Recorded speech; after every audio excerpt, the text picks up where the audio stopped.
দেখো এই সার্কিটে বলা হয়েছে ফাইন্ড আর আর আর এর মান বের করো।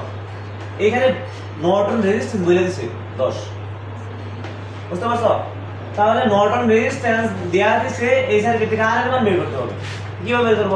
দেখো নর্টন রেজিস্ট্যান্স বের করার ফর্মুলাটা কি আমরা লিখি।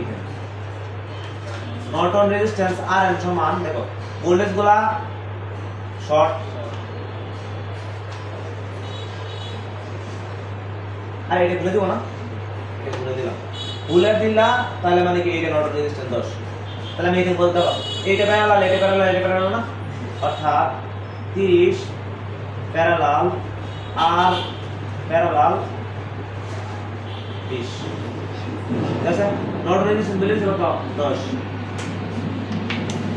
30 প্যারালাল আর প্যারালাল 20। দেখো এখানে সলভ করলে আর মান বের করো, দেখো আর মান বের করো, সলভ করো, তাহলে করো ভুল না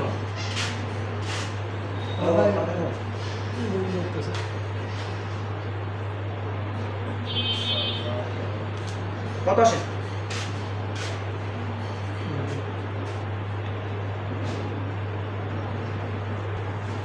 দেখো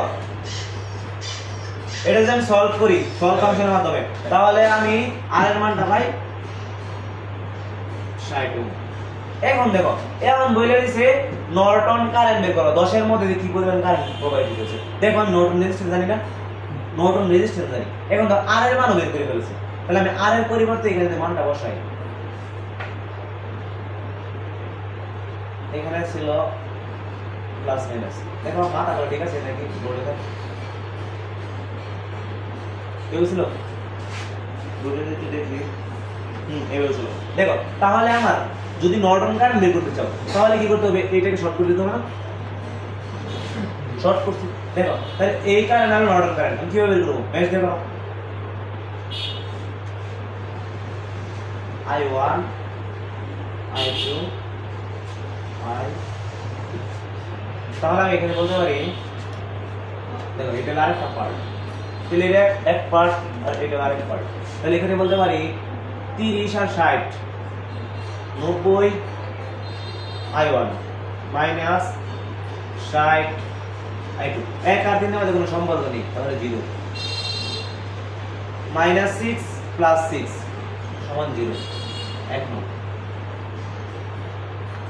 মাইনাস 60 I1 প্লাস 60 আর 20 80 I2 minus 20 I3 minus 6 plus 6 0।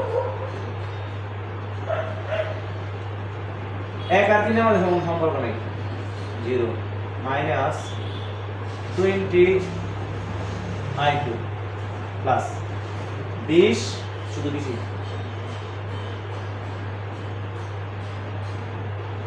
দেখো মাইনাস 6 প্লাস 6, মাইনাস 6 প্লাস 6 দেখো কোন মাত্রা হইছে এটা নেগেটিভ, তাহলে ওই পাশে ও পজিটিভ।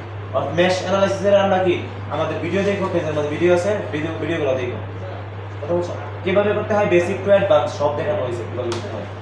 আচ্ছা আমাদের তো সলভ করে এটা দেখো, যেহেতু এটা মেশ অ্যানালাইসিসের ভিডিও না, যার কারণে আমি আর মেশ অ্যানালাইসিসের বিস্তারিত বললাম না। যে তোমরা কি করতেছো, নর্টন করতেছো, জাস্ট এলে নর্টন নিয়ে আলাপ করি। I1 0.2 I1 তাহলে আমার দরকার কি আছে, এটা I3 করেন না, যদি ক্যালকুলেশন ভুল না করি I3 কত 0.6, যদি ক্যালকুলেশন ভুল না হয়ে থাকে এটা নিজে থেকে ক্যালকুলেশন করে নেব।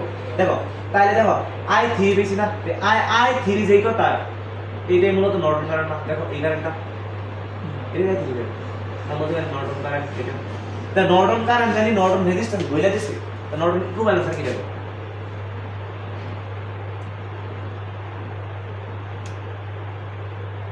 নর্টন রেজিস্ট্যান্স 10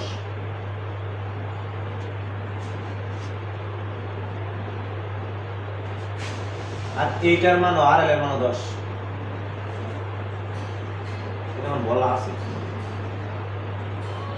এইটা ছিল আর এল কথা বুঝো, আর এইখানে বলে আবার বইলা নর্টন রেজিস্ট্যান্স 10, তাহলে কি এই দুটো সমান হবে, সমান যদি হয় কারেন্ট দুটো ভাগ হইতো না, অর্থাৎ 0.6 ভাগ 2 0.3 एम्पियर।